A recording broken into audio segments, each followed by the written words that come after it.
Isabel Palacio, joven, adolescente, ¿cómo era? Bueno, muy inquieta, muy soñadora. Yo tenía un mundo mío particular, inclusive con amigos invisibles que me rodeaban y con quienes yo compartía y les ponía a la mesa a comer conmigo. Vivía disfrazada, me encantaba disfrazarme. Montada en un árbol. Me montaba en un árbol y después no me sabía bajar. Me daba vértigo bajarme, no subirme, pero bajarme sí. Pero estos disfraces, mi madre siempre decía que era muy peligroso llevarme al cine porque yo me podía mimetizar con algún personaje.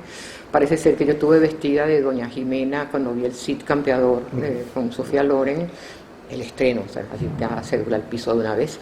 Y yo quedé tan emocionada con la Edad Media y con aquella mujer que yo estaba con una dormilona de mi mamá todo el día disfrazada. Llegaba al colegio y me disfrazaba, ¿no? Eso me encantaba. Hacía personajes, estudiaba frente al espejo, dando una conferencia al espejo, por eso después Lorenzo Batallán decía que yo tenía tanta facilidad para presentarme frente a la cámara cuando estaba en los clásicos dominicales.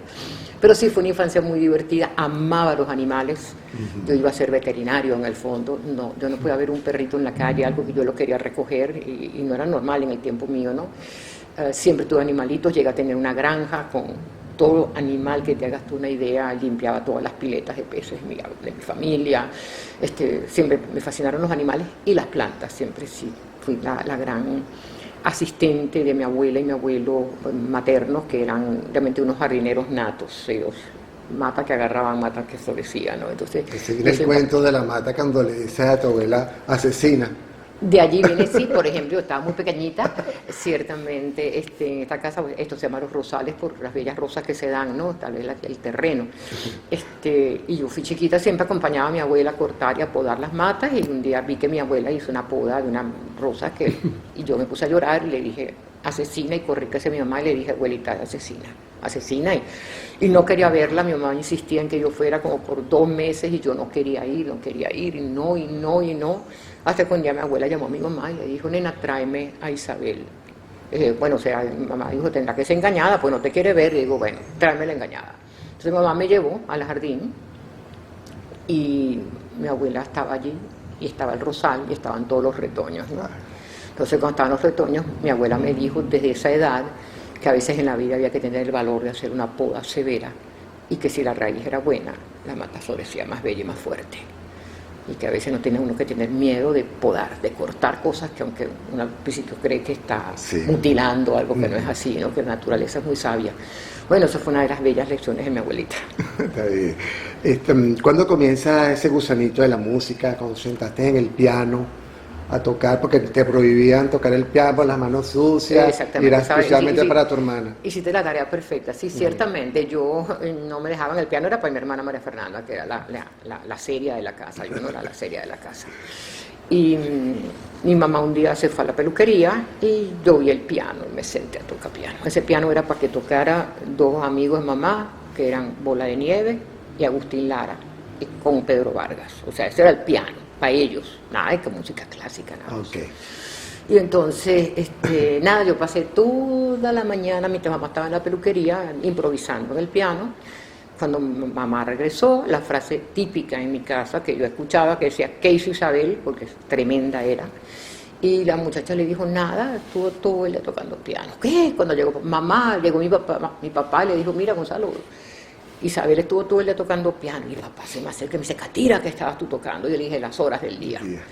Y entonces me dijo, sí, entonces le toqué la mañana, la tarde, la noche, el amanecer, o sea, por las notas graves, notas agudas, no sé qué. Y mi papá, que era muy echador de broma, me dijo, ahora tócame las 3:45, ve cómo soy.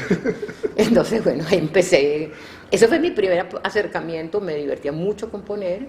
Y luego vino cuando conocí a mi profesora de piano, muy poquito tiempo, pues tenía 6 años cuando la conocí. Okay. Pero eso me gustó y fue la profesora Haas realmente, en un cumpleaños de la hija de Miguel Otero Silva, que yo, primera vez que vi un piano de cola, llegué a la casa de Miguel y yo, en lo que empezó la piñata por el jardín atrás de la casa, me desvié y me fui a ese salón, abrí aquella cosa y me puse a tocar mis composiciones. Pues una señora muy bella, como era Gertie Haas, una mujer que se parecía a Ingrid Bergman para mí, ¿no? Ella se me acercó y me dijo, ¿qué estás haciendo? Y yo, estoy tocando. ¿Qué estás tocando? Y empecé a hablar con la señora, no me acuerdo mucho cómo fue la cosa, la profe se acordó siempre mucho más de eso. Y al rato que está allá conmigo dice, ¿dónde está tu mamá? Y yo por dentro dije, ay, ahora es que me van a regañar. Ahora viene la pela, ahora viene el desastre. El correazo. ¿No? Ajá. Entonces yo la llevo a casa de mi mamá como diciendo, ay, mi mamá me va a decir que para qué agarre este piano, que no es mío, que no sé qué. Y la profe le dijo, mira, tu niña tiene un talento muy particular para la música, yo no lo doy clase a niñitos, pero me reta, me provoca darle clase a ella. Yo vivo está muy chiquita para entrar a la escuela de música, pero yo vivo en Bellomonte, si me la puedes traer a mi casa, yo le doy clase. Y así empecé mi relación con mi profe. Okay. Y esa es mi segunda mamá, esa es mi segunda madre. Ahora, ¿cuándo comienza a estudiar música? ¿Y en dónde? Por lo menos en Venezuela. En la Juan Manuel Olivares. Okay. En la Juan Manuel Olivares, la profesora Haas me preparó para el ingreso mío en la escuela. Se hizo una pequeña excepción por mi edad, porque todavía no tenía la edad reglamentaria, pero la iba a cumplir. Todavía tenía 7 años, a los 8 que te dejaban entrar a la escuela. Mi primera profesora fue Ana Mercedes Azuaje de Rugeles, la profe. Llegué junto con ella, llegó el carro de la profe con Alfredito Rugeles, y yo atrás, y desde ese día me acuerdo que la profe dijo, Alfredo, quédate con Isabelita mientras la inscribimos. Y desde ahí ese día somos amigos, Alfredo y yo, la vida entera, ¿no? Y allí empezaron mis estudios de solfeo, después de historia de la música, todo. Tenía también mucha suerte porque mamá estaba con ese rollo del Museo de Bellas Artes y no me podía venir a buscar a la escuela. Algunos días llegaba tarde a buscarme, entonces como ella era tremenda, mamá le pidió a Bautista Plaza, que era el director, que me pusiera el ojo, que me tuviera cerca, ¿no? Entonces con Bautista yo salía de clase con la profe y me metía en la dirección del maestro Plaza. Él se quedaba conversando conmigo y como él tenía que dar clase de historia de la música, me llevaba de mascota, yo no tenía mucho menos de edad para estudiar historia de la música, a oír sus clases, que empezaban con un coral de Bach, que cantaban los alumnos, y el maestro Juan Bautista era un personaje extraordinario. Y después fue su hermano Eduardo el que me adoptó también como hija particular. Hice posgrado en Inglaterra, en la Guildford School of Music and Drama. Allí fueron mi posgrado en canto, especialización en oratorio, pero era un curso que tenía todo tipo, 11 materias que tenía yo que cursar de distintas especialidades del canto. Allí también tuve mis primeras clases formales de música antigua, de música renacentista sobre todo, y bueno, eso fue en Londres. Y luego en esos cursos conocí a la maestra Vera Rocha, con quien después tuve el honor de ser alumna de ella particular, y entonces yo viajaba a Londres por lo menos 2 veces al año después que regresé a continuar estudios con ella. ¿En Cracovia también estuviste? No, en Cracovia, la maestra era la maestra del Conservatorio de Cracovia. Yo la conocí a ella en Yugoslavia, en un curso muy importante que se dio, unos seminarios sobre Claudio Monteverdi que hubo en Yugoslavia, y luego la maestra vino a Venezuela varias veces, Elena Lazarska. Ella era profesora de clases magistrales, pero en esa época en que podíamos traer esos maestros de ese calibre, pues ella venía por lo menos 2 veces al año venía a Venezuela. Y Raquel Donailo sí, ya fue esa de Filadelfia. Esa fue la última profesora que tuve yo de interpretación a gran escala, pero ya yo era la directora de la Ópera Nacional. Y en ese momento hacía falta un profesor de canto a ese nivel y me la recomendaron muchísimo, y cuando vino, mejor imposible, eso era algo único. Mágico. Las clases con Raquel eran algo todavía inolvidables, o sea, eso se me quedaron marcadas. Todas esas profesoras, todas, porque mi profesora de canto en Venezuela, después de la señora Hurtado, fue Fedora Alemán. Yo entro a la escuela cantor justamente en ese momento en que estoy dejando el fagot por estudiar canto, con Natacha, y me dicen 3 profesores míos seguidos en la escuela, la profesora Haas, el profesor Gonzalo Castellanos y el profesor Eduardo Plaza: mira, yo no sé qué se trae Alberto Grau contigo, pero me está pidiendo referencias tuyas. Ay, la profesora Rugeles. Yo digo, ni idea. Pues la escuela cantor en que yo había visto cantar era un grupo de 8 voces, donde ahí no había cupo para nadie, ¿no? Estaban ampliando la escuela a 12 voces, pero yo sabía que habían 3 contraltos. Ya estaba el cupo de contraltos completo, con la primera esposa de Alberto, la gran maestra y amiga mía, Marisa Romera, Gina Balbi, pianista, que era la otra contralto, y Eva Gutiérrez era la otra contralto. No tengo cupo. Resulta que yo no sabía que Alberto se había separado de su esposa y quedaba libre un puesto de contralto. Entonces me invita a que cante en la Escuela Cantorum el mismo día que me llama Domingo Mendoza y Rafucho para que entre a contrapunto. Porque se iba a ir Morela y meterme a mí era como meter a Morela, porque como yo la imitaba, ya iba a hacer prácticamente lo mismo. Yo me sabía todo lo que cantaba contrapunto. Mi papá no le gustó la idea de que yo formara parte de un grupo profesional con gente mucho mayor que yo, y me dijo, no, entra a la Escuela Cantorum, entra a la Escuela Cantorum. Me dieron permiso para entrar a la escuela y así entré a la escuela. Entré a la escuela y poco tiempo después fui la secretaria de la escuela, la coordinadora. Yo me acuerdo que Alberto me dijo, ¿me puedes ayudar? Utilera, fotocopiadora. Toda cosa. Todo. Pero antes tuviste un viaje que propusiste para entrar a la escuela. Sí, yo tenía un viaje a París. Yo tenía un viaje a París. Me iba a pasar una maleta de partitura. Tenía 3 meses que iba a pasar yo en París. Y yo le dije, mi profesor, yo entro. Pero me dijo, ¿pero cuándo regresa? Yo dije, el 1 de octubre. Me dice, pero el 11 de noviembre es el cumpleaños de la escuela. Había un concierto en la Biblioteca Nacional. Y yo le digo, bueno, pues deme la música, yo me la estudio y usted o sea, no se preocupe, yo vengo con la música aprendida. Me fui para París con mi gran carpetota, me la aprendí, y cuando regresé me hicieron una audición que nunca más se le hicieron a nadie en la Escuela Cantorum de Caracas. Era la profesora Rugeles, el profesor Grau, y en paz descanse el gran Álvaro Fernó, en el salón de clase del maestro Grau, en la Escuela de Música Juan Manuel Olivares, que ya en ese momento no estaba en San Bernardino, sino en la Florida. Y yo tuve que cantar solita todo en la carpeta. Y me aceptaron en la escuela, por supuesto, y además de hecho me gané un solo y todo ese día. Entonces, bueno, así entré en la escuela y, bueno, pasé a hacer todo. O sea, lo único que yo no era el atrilero, o sea, el transportista, pues no sabía manejar. Como yo no manejaba, lo único, cada vez que todo, mira, los uniformes, la carpeta, la fotocopia, que copiar, era conmigo, ¿no? Pero cuando decían hay que buscar las tarimas, yo miraban a otra gente, no era a mí, gracias a Dios, ¿no? Me salvaba de tener que ir a buscar los programas de mano, la imprenta y las tarimas, ¿no? Pero después, bueno, hice todo. Arezzo tuvo mucho significado, primero porque fue la primera vez que un grupo totalmente venezolano, nosotros en la escuela, ninguno nos habíamos formado fuera. Después íbamos a una gira. Sí.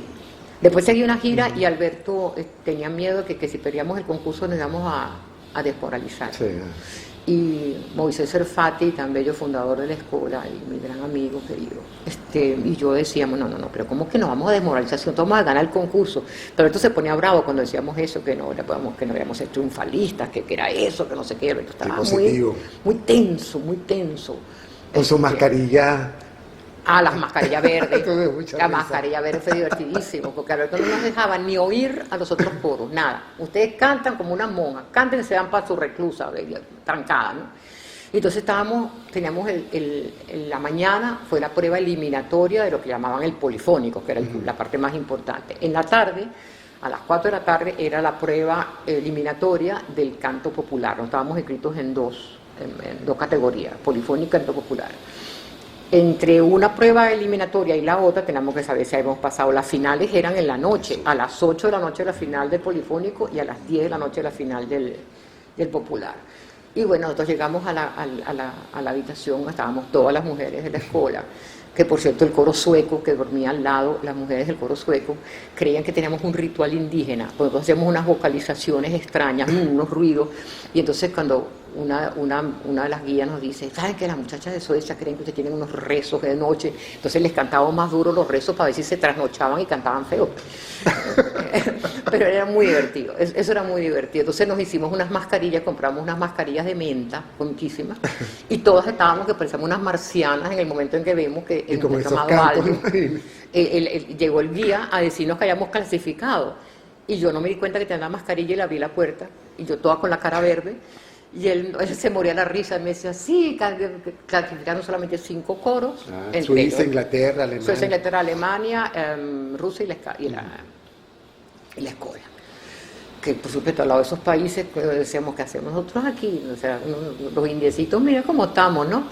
Y en canto popular también fue lo mismo. Ya cuando vino la final, esa misma noche, estábamos agotados, nos pegó el jet lag, el cambio de horario, todo eso, sobre todo entre el final del polifónico, pero sí, cuando cantamos la final del polifónico, había un coro turco que iba a entrar a una prueba que yo estaba inscrito, un coro de mujeres, estaban llorando.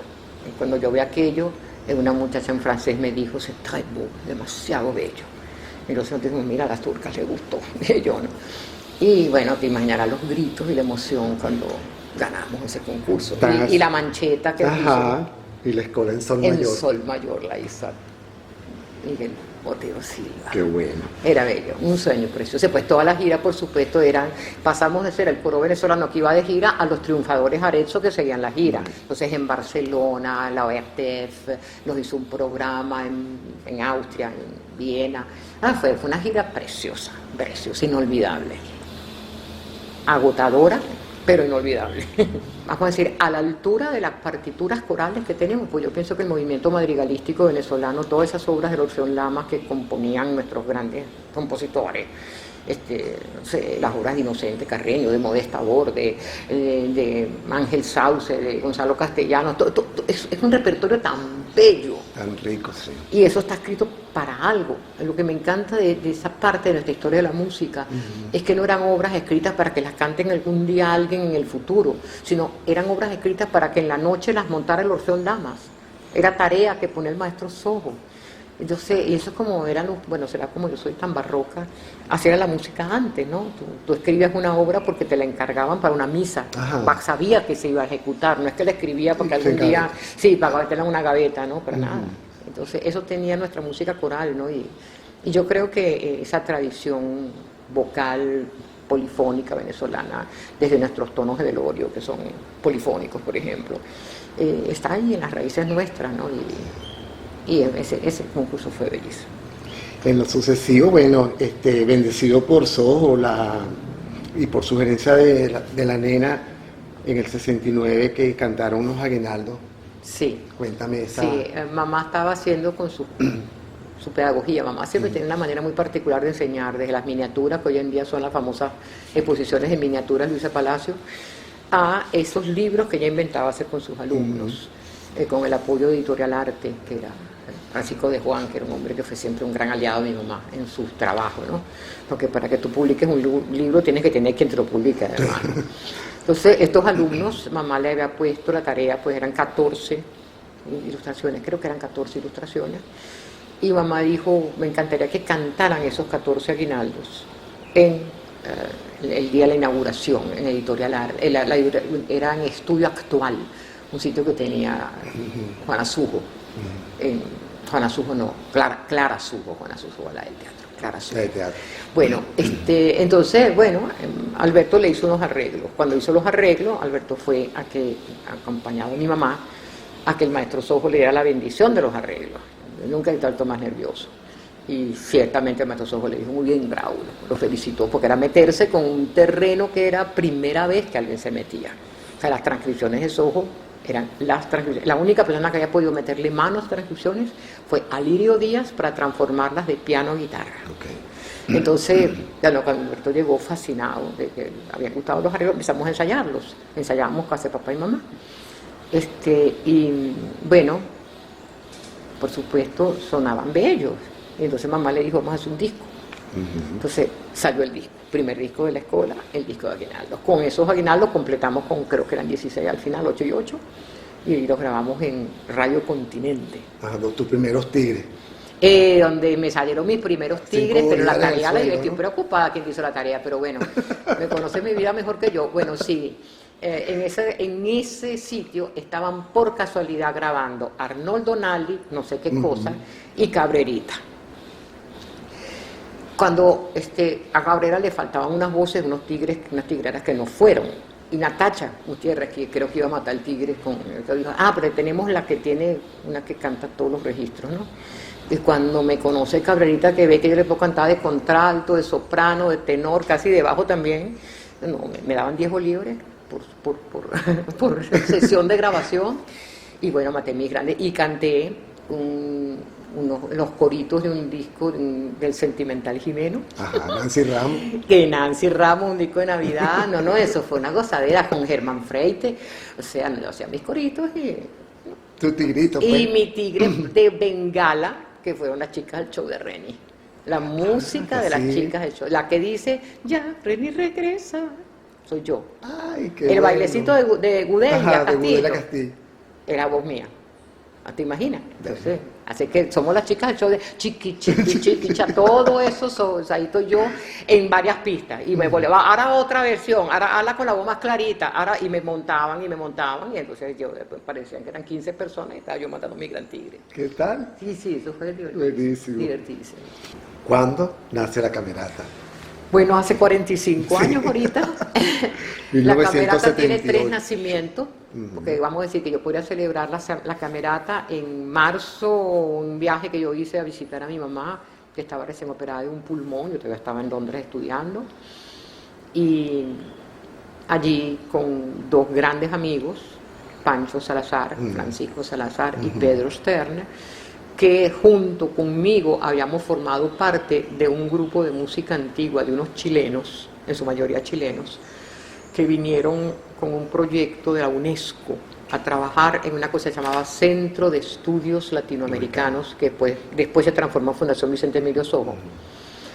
Pero esa fue la primera vez que esta gente que dirigía este grupo, o ese centro, que lo dirigía Silvia Sublet de Valdés, en paz descanse, mi maestra querida.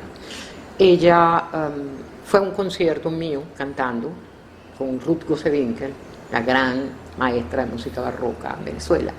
Yo estaba cantando con Ruth un concierto, una pasión, creo, una cosa así, porque era Semana Santa, sí, marzo, exactamente. Y, no, eso había sido el año anterior, miento, antes de irme a Londres. Ella me escucha, le gusta mucho como yo canto y me dice, ven, yo necesito una contralto. Nosotros somos profesores que estamos haciendo un trabajo, pero yo tengo un grupo de música antigua, yo los ojos así, quiero que cantes.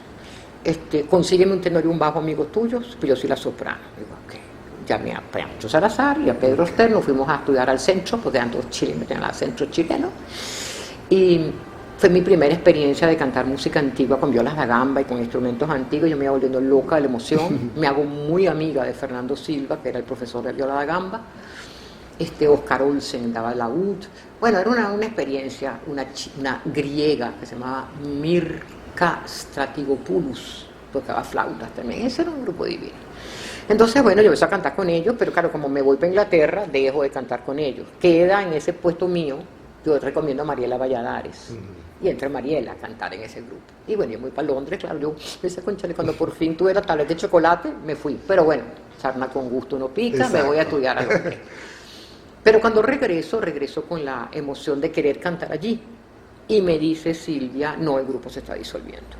Ya nos vamos, se acabó el proyecto. Yo, ¿qué? Yo me quería morir. ¿Qué es esto? No puede ser. Y me acuerdo que en el apartamento de Silvia, donde estaba Silvia viviendo aquí en Venezuela, que era por Cebucán, una voz sale del cuarto de servicio, porque tenía hepatitis, que era Fernando Silva. Me dice, maestra, jefa, si usted hace un grupo, yo me regreso de Chile para acá otra vez. Yo creo que es no sé, una frase cariñosa de su parte, ¿no? Y gracias, mi amor, le digo yo, cuídate, no sé cuánto. Yo estoy deprimida, llamo a Silvia, le digo, Silvia, me dijo, pero haz tú el grupo, hazlo tú, dirígelo tú. Yo digo, pero yo no sé, yo estudié un poquito de eso en Inglaterra. No, claro que tú sabes. Ella quedó todavía 3 meses en Venezuela, me dio clases, yo iba prácticamente todos los días a su casa a que ella me ayudara, me enseñara todas las preguntas. Yo iba con una lista así como tú de preguntas con la profe. Y el grupo que yo fundo, entonces, pero en esa situación, en ese viaje, yo me fui para Inglaterra, eso fue el 77. Después en el 78, que vengo a ver a mi mamá, me dice, yo invito a comer una carne en mi casa a Pedro Stern y a Pancho. Y bueno, tomamos a lo mejor más vino de lo correcto y pusimos un grabadorcito, eso que si uno grababa así, metiendo 2 botoncitos, y cantamos unas canciones a 3. La Tricotea fue una de ellas. La cantamos, oímos la grabación y dijimos, esto suena bello. ¿Tú crees que vale la pena que hagamos esto en serio? Sí, chicos, vamos a ver. Grabábamos otra en la cara. Lo cierto es que grabamos como 3 canciones ese día y eso vale la pena, esto es una belleza. Haz tu grupo. Bueno, lo cierto es que cuando después, retomando la historia, ese primer día de ese intento fue en marzo. Pero después yo regreso en julio cuando terminé los estudios míos, ¿verdad?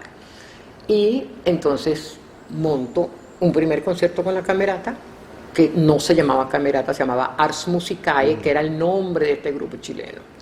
¿okay? No me atreví a cambiar el nombre todavía en ese entonces, pero ya era la Camerata, por supuesto. Ya no estaba Silvia, éramos nosotros. Después hicimos otro concierto en septiembre, y ahí sí yo le dije, yo no voy a llamar esto Ars Musical, voy a llamarlo Camerata de Caracas. Y ahí fue que entonces el nombre oficial entró en septiembre de ese mismo año, y ya es la Camerata hasta ahorita, hasta el sol. Y está la Camerata renacentista. La primera que se fundó fue la renacentista. Y la barroca. Y después vino la barroca, que la fundé en el 85, a instancias de René Klemenchik.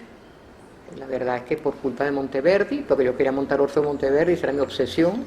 Y Klemenchik me dijo, sí, pero tú tienes que tener un coro hecho a tu imagen y semejanza para poder meterte con esa música. Entonces ahí agarré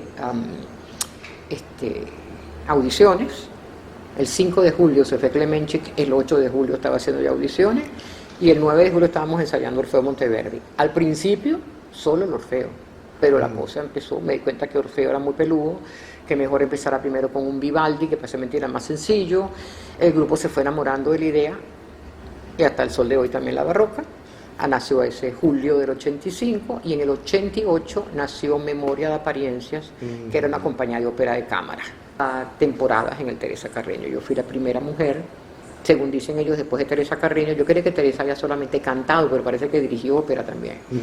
Pero yo fui la primera mujer que dirigió ópera en Venezuela. Entonces fue un gran reto, complicado, y dirigí varias temporadas en el teatro. Pues fue la primera que, cuando te montaste en escena, que dirigiste. La primera ópera que dirigí en el Teresa Carreño fue La Lucia de la Mermú, embarazada de Diego, que se fue en el 87. Ahí no, me acuerdo de las patadas de mi hijo en la barriga mientras dirigía la ópera, eran particularmente divertidas. Sí, varias temporadas y sí, galas de ópera también, después muchas galas de ópera. Las galas son muy peludas, porque cuando tú diriges una ópera, tienes momenticos donde más o menos descansas, ¿no? Pero cuando estás dirigiendo una gala es de una área difícil, la otra más difícil, la otra más difícil, no tienes respiro, ¿no? No tienes respiro. Me encanta dirigir galas de ese tipo, ¿no? Pero me encanta dirigir galas temáticas, donde ya yo vamos a decir que el mundo en la ópera, no sé si lo tenía como capítulo, pero yo estoy metida en el rollo de la ópera de que estoy chamita. O sea, desde los 15 años yo era maestro interno municipal y he estado como en todas desde arregla camerino, maestro interno, productora, vestuarista, apuntadora, cantante de ópera, asistente de director de escena, asistente de director musical, director de escena y director de escena musical. O sea, director artístico, pues el monstruo completo, vamos a decir la curva completa. He montado, he sido coaching, le he hecho coaching a todos los cantantes que tengan una idea. O sea, desde montarle el Carmina Burana a ayudar a Gonzalo Castellano para el Carmina Burana de Ramón Iriarte cuando lo cantó el primer Carmina que se hizo aquí, hasta no sé cuántos cuartetos que ayudé a montar el doctor Abreu y novenas sinfonías, a todos los cantantes de ópera que tengas una idea. ¿Quién te montó tal personaje? ¿Con quién trabajaste Barbero Sevilla? Todos terminaban diciendo, ay, la maestra Palacio, porque además yo gozaba un pullero porque me aprendía las óperas de una manera muy especial. Entonces ahorita digo que si me encantaría tener un disco duro adicional para sacarme del cerebro las óperas que me sé de memoria completas y que yo nunca voy a cantar. Y a ver si me entra otra, porque ahora se me olvidan las cosas recientes, ¿no? Yo digo, tengo el disco duro ocupado, lleno, sin duda alguna lo tengo lleno. La gestualidad de un director, claro que tiene técnicas, hay dos técnicas, vamos a decir, básicas, fundamentales. El que tiene el acento hacia arriba, el director que dirige con el acento con la mano hacia arriba, y el que dirige con el acento hacia la mano, hacia abajo. ¿Okay? Abajo es como si tú tuvieras un nivel imaginario donde tú golpeas los tiempos. El músico sabe que cuando llega aquí cambia pum, pum, pum, pum. Hay directores que hacen pum, pum, pum. Muchas veces el director que hace este movimiento hacia arriba coincide con directores que son muchos instrumentistas de la orquesta. Porque a veces cuando tú estás con el atril tocando y ves para arriba, es más fácil ver una mano que te pasa un acento hacia arriba que no hacia abajo, porque tienes el atril que te tapa, aproximadamente. No, eso no es así, no es matemático ni mucho menos. Y también muchas veces el gesto hacia arriba te hace más fácilmente acelerar la velocidad.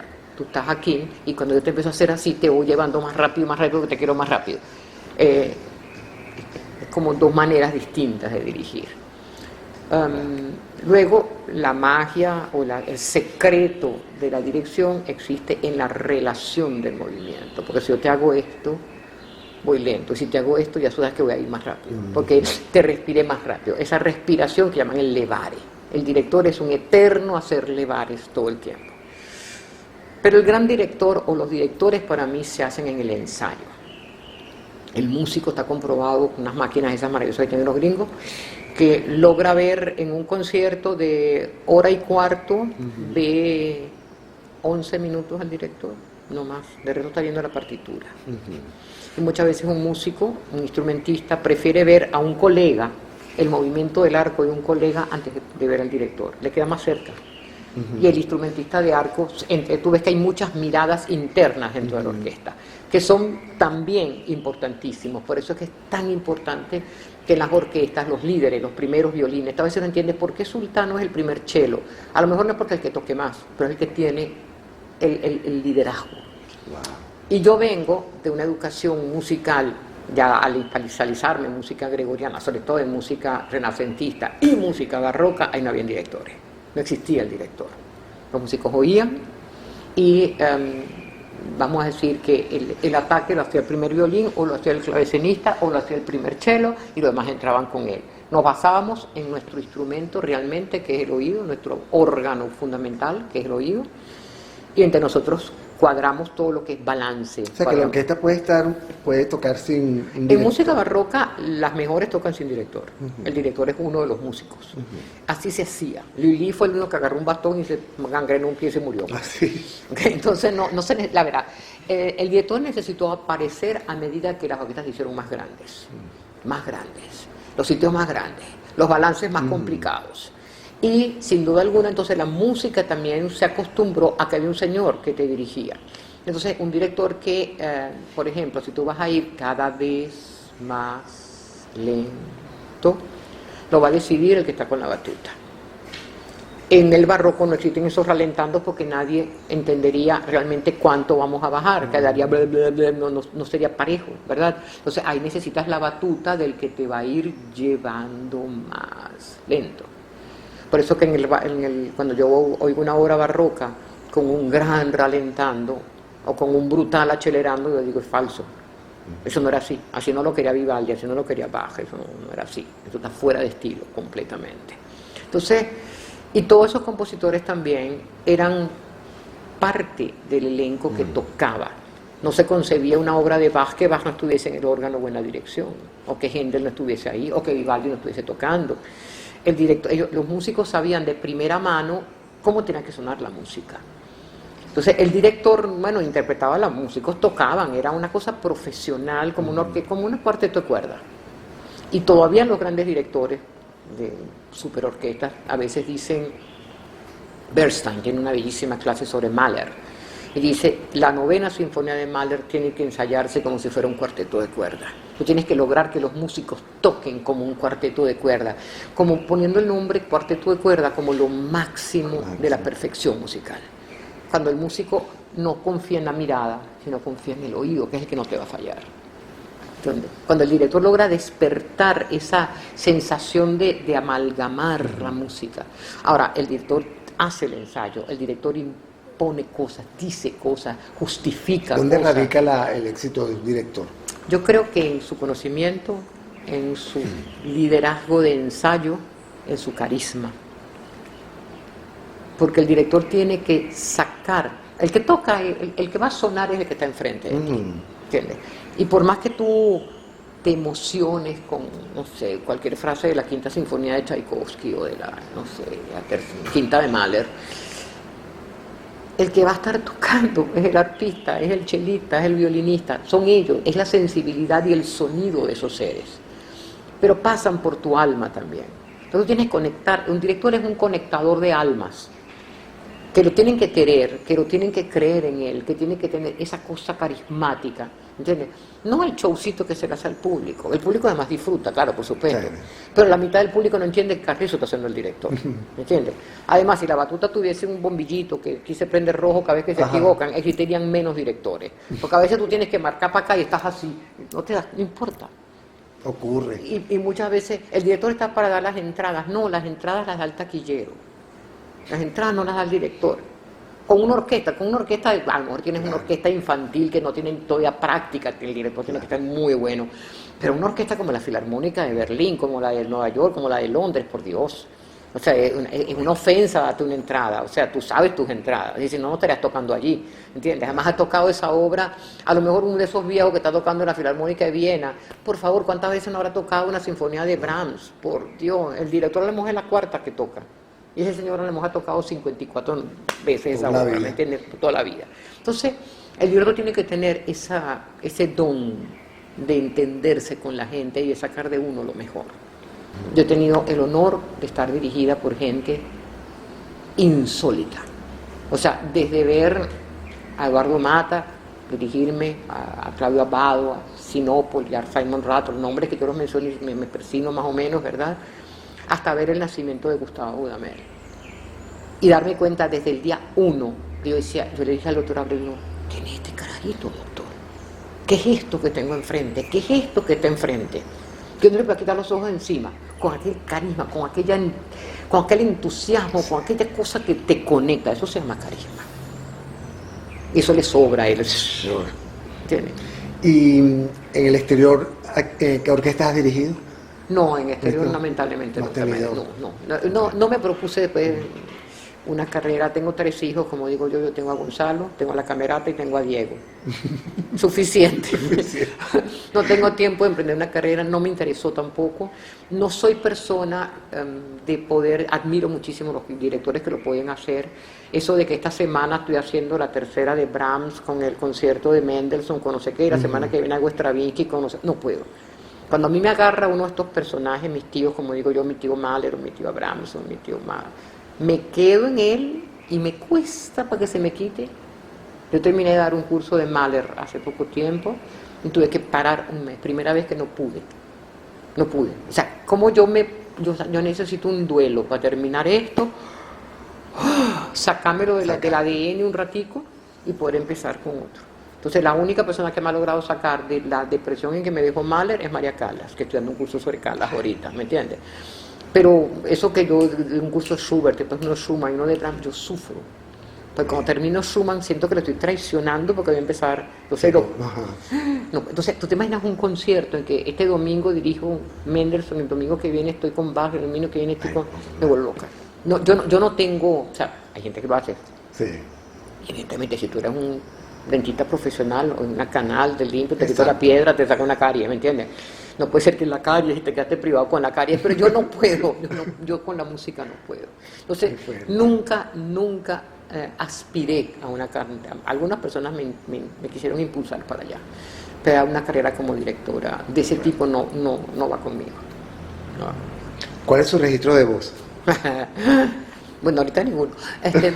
Mi registro de voz es muy raro porque yo soy contralto coloratura, si nos referimos al señor Rossini, ¿no?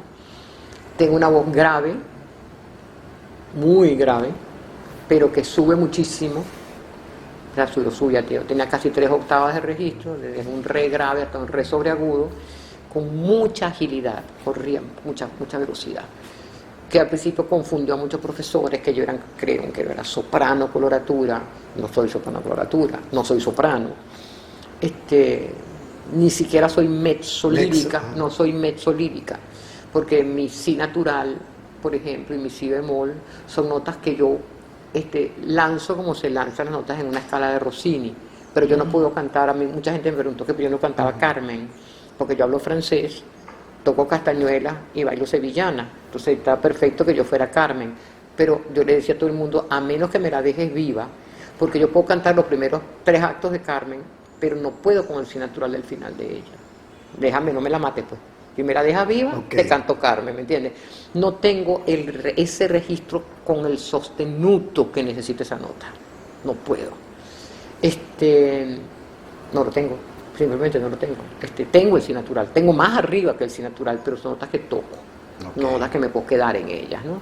Por el contrario, cuando voy para abajo, tengo un registro muy grande abajo, pero tampoco soy una dramático, porque yo tengo un registro bajo donde quiero poder seguir cantando Juan Sebastián Bach. Entonces, si empiezo a abrir el sonido a voz de pecho, a voz de esa que parece Chabela Vargas allá abajo metida, ¿me entiendes? Ni soy Chabela, ni puedo cantar voz de pecho, porque quiero cantar Bach, quiero cantar música medieval. O sea, quise conservar mi instrumento en ese ámbito, que es lo que a mí me gusta cantar, pues, ¿no? No sé si es lo que a mí me gusta oír, y también me gusta oír. Pero mi voz tiene un registro muy amplio y con mucha carrera, así que si le voy a poner un nombre así en un concurso de canto, tendría que poner contralto coloratura. Pero tampoco puedo pasar toda mi vida cantando Rossini porque me aburriría. Entonces, canté mucho recital, canté lo que me quedara bien, pues. ¿Tu técnica, tu cuidado de la voz? Mucho. Dejé de fumar. Me traté de acostar temprano, aunque me encantaba parrandear, pero se acabó. Me empecé a dar cuenta que esas horas extras que tienes que pasar en el piano tocando, después las recuperas cuando te vas a tomar la cerveza después del concierto, pero el cantante tiene que irse acostado, sobre todo y tiene concierto al día siguiente. Sí. Cuidar la voz hablada, tuve que trabajar terapia, no porque estuviera enferma, sino aprender a colocar la voz hablada, porque tenía que dar muchas clases, en el tiempo que trabajé en el Museo del Teclado, pues me gastaba el sonido, entonces para tener la voz sana. Y bueno, ninguna de esas cosas fueron fáciles, pues dejar de fumar, casada con José Ignacio Cabruja, te puedo asegurar que era casi misión imposible. Pero bueno, lo hice, pero wow, qué difícil. Cuéntame esa experiencia de Clásicos Dominicales, ¿cómo entra? ¿Tú sustituyes a Neila Moronta? No. ¿O Neila Moronta? Ella me sustituye a mí. ¿Qué te sustituye a ti? A mí me llama el doctor José Antonio Abreu en sus típicas llamadas a las 6 de la mañana, donde no te dice ni buenos días, te dice, mi querida. De una. Sí, a las 10 de la mañana en San Martín. Y tú dices, ok, a San Martín a las 10 de la mañana, ¿qué voy a hacer? Clase de historia. ¿De historia de qué? De los instrumentos. Ok, José Antonio era telegráfico y, como Isaac Chocron siempre decía, él te llamaba y te daba órdenes desde que te... Nada, Isaac, ¿cómo estás tú? ¿Cómo te ha ido? No. Entonces ese día me llama a las 6 de la mañana y me dice, mi querida, esta tarde Lorenzo Batallán baja a Radio Caracas, porque yo tengo que ir para Barquisimeto. Y tú presentas. ¿Okay? Tal cual yo lo imitaba porque yo a veces echaba broma. La forma, oye, yo, Ana Cecilia, que era mi asistente en el Museo del Teclado, yo le decía, me llamó tu hermano, le decía yo. Bueno, y yo digo, ajá, ok, doctor, voy para casa de Lorenzo Batallán en Radio Caracas esta tarde, pero ¿qué voy a hacer allí? Me dice, vas a hablar de Brahms. Lorenzo te va a llamar. Él me cuelga y se va. Yo me quedo así. Como a las 10 de la mañana me llama Lorenzo Batallán, me dice que es el segundo concierto para piano y orquesta de Brahms y la cuarta sinfonía de Brahms. Ah, bueno, perfecto. Yo me las reoigo en mi casa, la música, y me fui para el canal. Cuando llego al canal, hay una conmoción en el canal más o menos, porque acababa de morir Lía Inver de Coronil.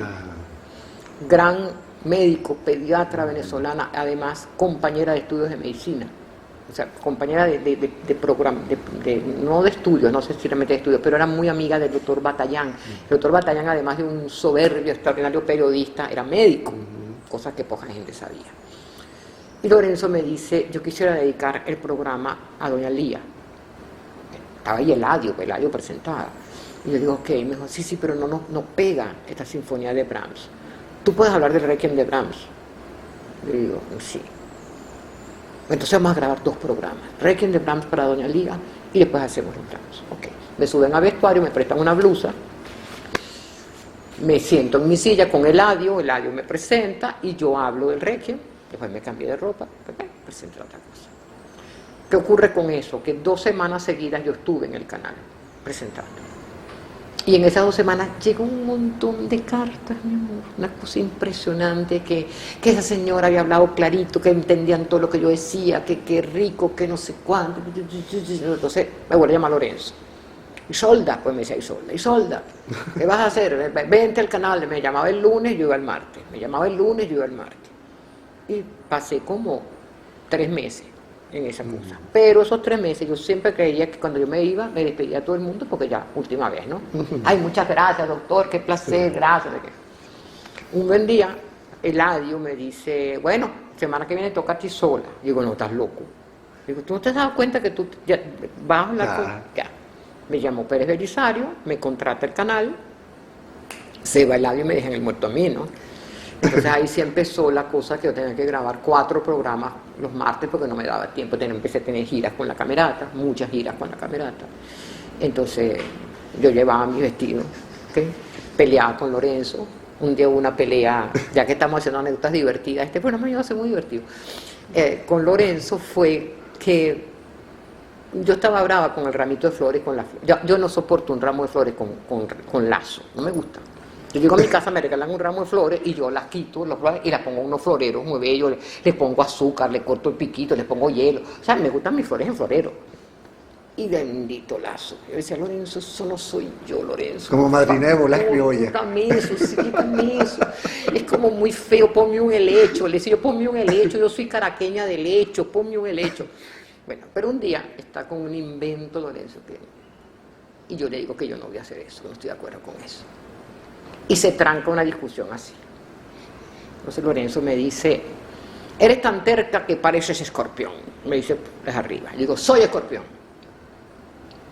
Pausa. Me dice, pero eres tan terca que pareces escorpión de octubre. Le digo, soy de octubre.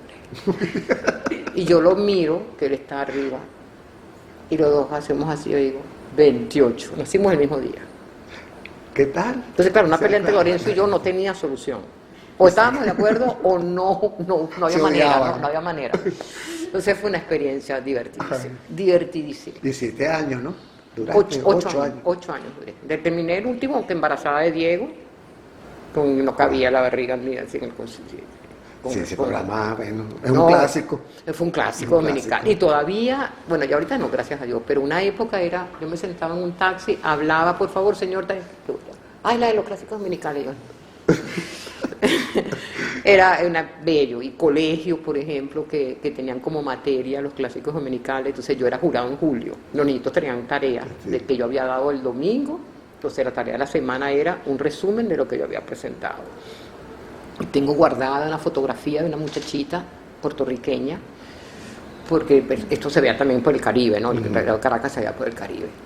Que está en la pantalla de la televisión, estoy yo en la pantalla, y una niñita bella con un tutú, haciendo como una pose de bailarina, ¿no? Linda. La niñita y la mamá de mi hija no se pierde su programa, no sé qué cuánto. 7 años después, una fotografía de una muchacha con un arabesque en punta, agarrada, yo en la televisión, era la misma niña que estaba bailando como primera figura. La misma niña metida en el ballet de Puerto Rico. Wow. 7 años de estudio, era ya casi la primera figura del ballet. Y yo, ¡wow! Se me aguan los ojos de pensarlo, cosas tan bonitas. Ay, no, sí, fue realmente el programa me dio muchas alegrías, muchas alegrías. José Ignacio me hizo cambiar a mí, o sea, porque... ¿Tienes el papelito cuando te pidió matrimonio? Lo tengo guardado en Fundarte. Sí, señor, en fundarte en una junta directiva. Y fue muy increíble, sí, muy increíble. Porque me pasó un papelito, ese papelito pasó por las manos de Luis Pardi, el otro, no sé qué, me llegó a mis manos. Y yo creí que era algo así que dije, acuérdese mañana que tiene que traer, no sé, el sombrero para Norina, ¿verdad? Y cuando veo, dice, yo me quiero casar con usted, fue muy increíble. Lo divertido fue lo que pasó todo el resto de la reunión, porque yo me quedé con el papelito y él me miraba. Y yo vi el papelito y lo miraba a él, ¿no? Y al rato, porque él empezó como a decirme, bueno, ¿qué pasa, no? ¿Sí o no? Y yo le dije, la cara mía decía, puede ser. La cara mía no fue sí o no, porque yo lo miraba como que... Hasta que al final le dije, puede ser. Entonces me dijo, puede ser. Digo, era vos. Sí, puede ser. Pero tenemos que arreglar mucho, le dije yo, porque yo no me meto con un hombre casado, y después, pero como un año. Ese puede ser. Te también por esto, ¿no? Sí. Bueno, no, sí, pero eso ya fue, ya yo había dicho que sí, pero no había dicho que sí completamente. Exacto. Entonces, sí, esa cocina de él era una cosa demasiado importante. Entonces, entre eso, María Calas, Tosca, ¿no? Muchas cosas ahí que se fueron combinando y sí. Pero fue la pareja boom. Sí, la primera vez que decidimos oficialmente salir como pareja, que fue una ópera en el municipal, todo el mundo decía, ¿qué conversarán ustedes en el intermedio? Entonces yo nos mirábamos y decíamos, estamos pensando dónde vamos a comer. ¿Qué vamos a comer? Eso era un personaje, realmente José Ignacio era un personaje. Y me acuerdo cómo él me impulsó a hacer todo el trabajo de la música del Paso de América. Yo tenía esa obsesión, pero me daba miedo porque la camerata no quería. Los integrantes de la camerata en el fondo querían cantar Bach, querían cantar Mozart, no les interesaba estos pocos compositores desconocidos que yo les iba a hacer montar, porque ser pionero de una cosa es meterte en la trocha y la gente no sabe qué camino estás labrando, ¿no? Y tú tienes que estar con mucha fe, porque hay culebre y bicho por el camino, sí, eso no es fácil. Y a veces tenía ganas de echar para atrás yo, ¿no? Y yo me acuerdo una vez cuando ya estaba a punto de hacer el primer festival, estaba muy asustada y José Ignacio no estaba en Caracas, tenía que ir a un congreso, no, congreso tenía él en México. Y me dejó una carta que también la tengo, sobre mi cama, donde me decía, de nuevo la palabra vale la pena, me dijo, pero hable con el público. Me dijo, no deje de hablar. Comuníquele a la gente por qué usted se dedicó a eso. Porque usted me convenció a mí que soy difícil de convencer. Entonces y después me dice que yo le había fregado la vida, porque él no podía ir sino Mozart con instrumentos originales, y Barba con instrumentos originales. Yo le digo, desconoce que la misa en si menor de Bach, de Kempler, no es buena. Lamentablemente lo reconozco, digo que he logrado algo en la vida. Decía, yo logré que José Ignacio era un personaje. El país según Cabruja, no, la vida según Cabruja. O sea, pues, Cabrujas, y le puse la S. Se la puso Batallán. Se la puso Batallán. Es Cabruja. En singular. Y todavía tienes el poco de disco que te llevó el 18 de febrero, cuando entró, con un bastón, ¿no? Que llegó. Ahí está que sí, como el Balbo y Máscara. Exacto. Eso, ahí está la discoteca de él, la de Cheo Weisman, pues están las fotografías mías de José Ignacio y de Cheo en esa pared de la camerata.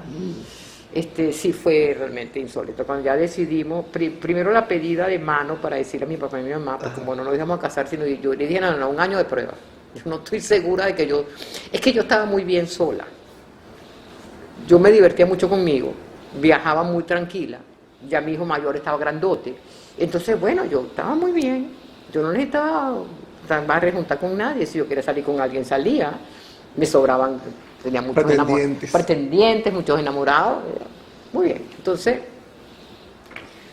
José Ignacio decidió un día, bueno, vamos a hacer la prueba. Entonces, un 14 de febrero, como debe ser, casa de mi hermana, con 2 testigos, a la petición de mano, que fue Elías Pérez Borja e Isaac Chocrón. Fuimos a comer casa de mi hermana, y entonces José Ignacio le dijo a mi papá y a mi mamá que...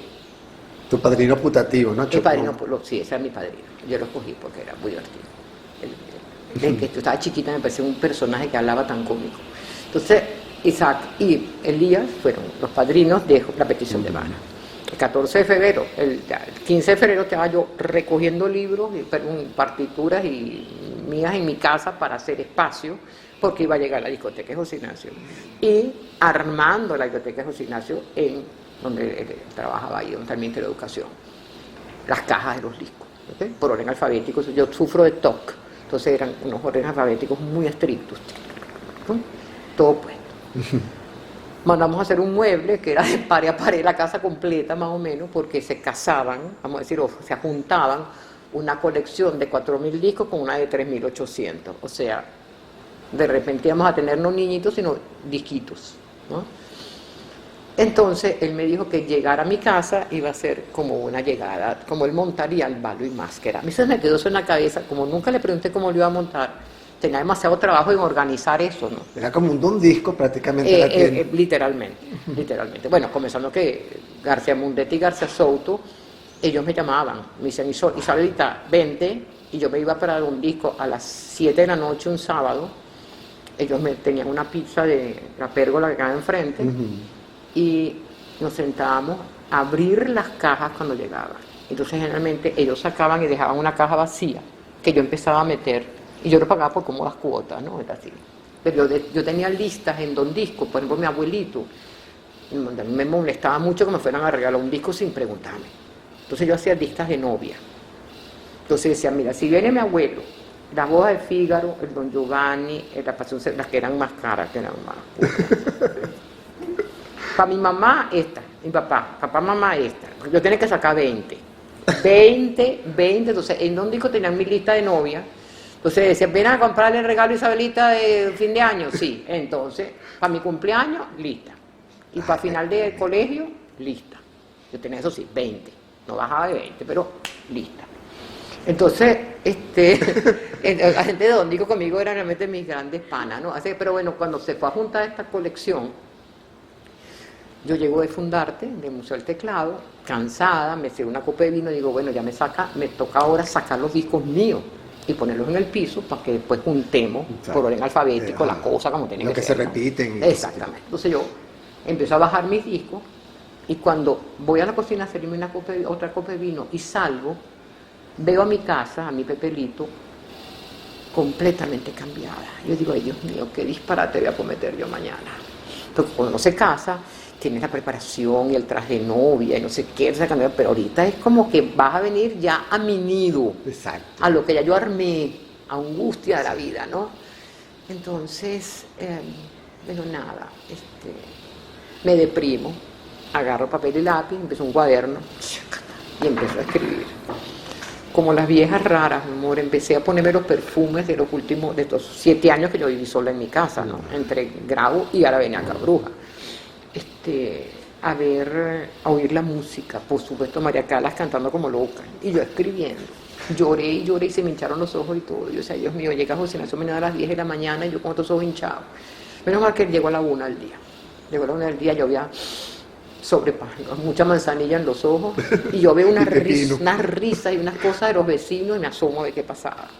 En cuanto me asomo, él había parado el camioncito de mudanza una cuadra antes, le había dado una platica a unos muchachitos que cargaban las cajas de discos, y él venía con el bastón por la calle, en el medio de la calle, con las cajas de discos. Por lo menos las primeras 4 o 5 cajas de discos entraron a mi casa en ese show, que era su manera en que él consideraba que este personaje iba a llegar a Boston, en Barbie Máscara, ¿no? De ahí sí me di cuenta que yo había hecho bien Ese era el personaje que iba a poner a aguantarme a mí y mis locuras también. Pero fue realmente un personaje. ¿Qué? La compañía la funda el Teresa porque tienen un éxito enorme con su compañía de ballet. La compañía de ballet pasa que tiene una historia, ahí está Nebrada. Claro. Y lo bonito y lo de las primeras cosas que a mí me entusiasmaron de meterme aquí es el respeto por la historia. El primer espectáculo que vi de esta compañía de ballet nueva, que siguió trabajando durante la pandemia, fue un homenaje a Nebrada. Y a mí eso me conmovió, porque la historia existe. Tú no puedes tapar el sol con un dedo. Claro. En ópera tampoco podemos tapar el sol con un dedo. Aquí ha habido temporadas internacionales de ópera que convirtió al público caraqueño. Los 80 más o menos. Sí, pero 80 fue ópera de Caracas, pero en los 70, que estaba Lomac, no había pasado el Viernes Negro, el público venezolano se malacostumbró a tener aquí a Pavarotti, a Domingo, a Dimitro, a todas las más grandes figuras, Tito Gómez, toda esa gente vino para Venezuela. Entonces, nosotros no podemos hacer una compañía de ópera, y mucho menos hoy en día, una compañía juvenil de ópera, joven de ópera, ¿verdad? Buscando los paradigmas de que este no canta como Bergonzi o este no canta como Tito Gobi, porque además esas voces ya nadie canta como ellos, ya no las enseñan así. Al mismo tiempo, tú no puedes, hay personas que me critican, porque los críticos son para matarlos a todos a ellos, pero yo podría ponerle las críticas que le hicieron a Tchaikovsky y a Bizet, diciendo que Carmen es una porquería, y a mí no me importa lo que dicen los críticos, para nada, nunca me ha importado. En la de Aponte, ¿no? Sí, Einar y Planchar. O sea, los dos yo los lamento mucho, los conozco, personas inteligentes, pero no son personas constructoras, son personas destructoras. Es muy fácil criticar. No, eso no. Y es muy difícil hacer. Aparte de eso... ¿Y la objetividad? No son objetivos, tienen la oreja, oyen bromas, una cantidad, ellos van a que no les guste. Exacto, van ya predispuestos. Listos a que no les guste, ¿no? Y sí, una voz joven a lo mejor no está listo para cabalera rusticana, pero si tú calzas 40 no te puedes poner zapato 38 que te sale un callo. O sea, si tú tienes voces grandes o voces que van a ser grandes, tú no las puedes, no vamos a montarles Mozart, porque eso es lo que va. No, porque le vas a apretar el sonido. Exacto. O sea, yo tuve en la camerata 19 años a Mariana Ortiz, mi alumna querida, alumna de Lola Linares y después mía. Y yo un buen día lloré como una perra en mi cama. Me di cuenta que yo tenía que sacar a Mariana de la camerata, porque su voz iba para tosca. ¿Entiendes? Tuve que decirle, yo no puedo construir con la mano y romper con los pies. No puedo. Entonces, pero déjame venir todavía. Le digo, bueno, vendrás a uno que otro programa, pero ya en la Renacentista no puedes estar. Pero no puedes estar. ¿Entiendes? Porque yo le iba a hacer daño. Entonces, tengo voces en la compañía de ópera que son voces que van para grandes. ¿Ok? Tenemos en la compañía de ópera el reto, la maravilla y el reto, que es la Río Reina. La Río Reina no es un teatro de ópera. El teatro de ópera es el municipal o el nacional. Teatro de herradura. ¿Entiendes? Esto es una sala de conciertos con foso. ¿Okay? Que tiene tramoya. Eso sí, no es el aula magna que no tiene tramoya, tiene tramoya. Entonces, no sé si es bueno o malo, porque como tiene tramoya tenías encima metido un hueco que se chupa el sonido. Exacto. ¿Okay? Entonces, es un reto muy fregado. Teatros así hay pocos en el mundo. La Scala no es así, Covent Garden no es así, son teatros de ópera. El Metropolitan no es así, es cerrado. Esta cosa sí es brutalmente difícil. Sí. ¿Okay? Entonces, bueno, pero uno acepta el reto, ¿verdad? Claro. Y bueno, ahí estamos. Lo bonito de esto es que no solamente están los muchachos que están ahorita metidos en la compañía, sino tenemos la emoción de todo el personal de tramoya, carpinteros, herreros, electricistas, pintores que están trabajando en el teatro. Porque siento que volvimos, maestra, me decía, pues, ahorita acabamos de terminar Cavallerí Pagliacci que dirigí yo, y lo que me decían es, maestra, volvimos. Yo, sí, mi amor, volvimos. Milagro, que ya está jubilada, que fue la maquilladora todavía del teatro, me abrazaba llorando, me decía, a veces lloraba porque no estaba atrás maquillando, y ahora lloro de la emoción porque estoy afuera viéndolo. Porque están. Entonces, es una gran responsabilidad, mi amor, una gran responsabilidad. Estoy vieja. Ya, yo no tengo la edad que venía cuando yo me monté en Ópera de Caracas con José Ignacio, o cuando me monté en la Ópera Nacional. No tengo 30, ni 40, ni 50, ni 60, sino 70 y pico. Eso no es nada, sí, pero dice las rodillas mías. Dice las rodillas, después que está sub y baja en ese escenario, el Teresa Carreño. Entonces, un día saqué la cuenta, ahorita en el montaje, yo subí, o sea, yo fui al sótano y subí al escenario por lo menos 10 veces seguidas. ¿Y la dirección artística la hiciste? ¿En esta la hiciste tú? Todas, sí. Exacto. Desde el dibujito y la escenografía. Por eso. Desde el dibujito y la escenografía, después, por supuesto, Francisco me hizo, como ese, me montó el nacimiento, pero yo quiero esto, para esto, yo quiero esto, y es un homenaje al neorrealismo, necesito este vestuario, quiero esto, no, este no. Sí. O sea, yo revisé los vestuarios de yo tengo en mi teléfono, cada persona del coro. ¿Te parece así? Quítale el pañuelo, ponle tal cosa, sube la falda, ok, y seguía mi ensayo. Todo. Y monté la parte musical también de mis cantantes, del director. Por supuesto era Alfonso, pero a Jenny le enseñé el personaje, a Grayling es mi alumna, le monté el personaje, amigo mío. Aparte de la música académica, ¿qué escuchas? Ay, de todo, mi amor, la música buena y mala. Sí, tú estás Benny Moré, me fascina, wow, sí, que bien bailé. Mira, me gusta Benny Moré, me gusta la salsa buena. Odio el reggaetón. Odio el reggaetón, eso sí. Vale. Levanten la mano. Amo a, Frank Sinatra, Billie Holiday, Edith Piaf, todos los franceses, todos los chansonniers me fascinan. Mina, Hubo una época que yo decía, me pones aquí la posibilidad de cantar como María Callas, aquí como Mina me vas a poner a dudar, porque amo a Mina. Marisa, me encanta el fado, oigo fado, cuando estoy en depresiones oigo fado, portugueses que no te digo. Oigo rock. Los Beatles que te las sabes todas. Los Beatles me sé todas las canciones de memoria, todas. Pues yo soy de los años 60, claro. Soy sesentosa. Por ejemplo, mi hijo Diego me hizo escuchar un prodigio que se llama The Wall. Ah, la pared. El video del último montaje de esa broma. Espectacular. Y yo quedé simplemente, consideré que todos los montajes de ópera que yo he visto en mi vida son un desastre al lado de eso. Me parece insólito. Claro, yo sé que hay un sitio que hacen unas óperas en un lago y no sé qué, eso me parece una ridiculez. Creo que la ópera necesita estar en su espacio de ópera, pero lo que es como espectáculo, Cirque du Soleil, me regalé para mi cumpleaños irme a ver 7 producciones de ellos. Wow. Y me va volviendo loca de ver el profesionalismo. Más tuve la suerte porque mi hijo Gonzalo conoce una de las cantantes de Cirque du Soleil, entonces me fui para adentro a ver los camerinos donde se visten y dice, hay una cosa que uno no puede creerlo. Pero música oigo, bueno, tonos de ordeño, tamunangue,